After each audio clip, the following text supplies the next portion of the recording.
So when you look at the M&A strategies playing out, Salesforce in its latest big M&A went with Slack. Microsoft is going more vertical into AI and kind of the medical space with its most recent acquisition that it is pursuing.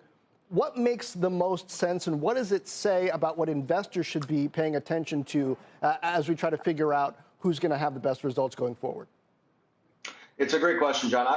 For Salesforce, I think right now it's a question of integration, digestion, and pulling the future forward to the present. I think what they're doing with Slack is really interesting. It's an audacious and courageous bet.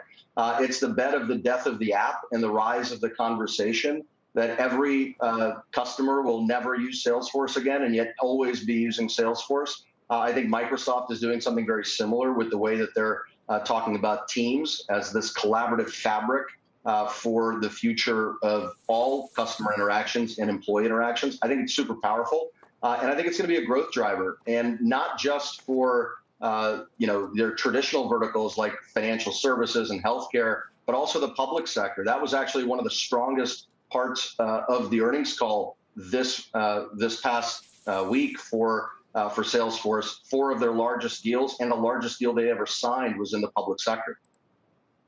Alex, looking at Salesforce over 12 months, finally back to being made whole, whereas Microsoft's up 35 or so. I wondered, is the better risk reward at this point to stick with CRM?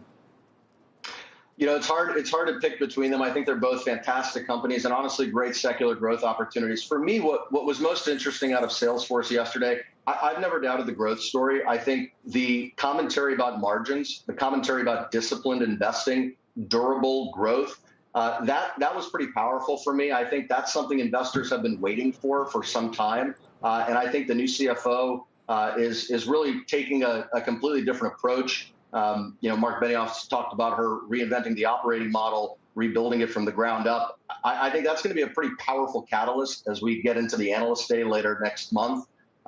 So something I'm very bullish on Salesforce through the end of this year. I think it's going to be a great stock.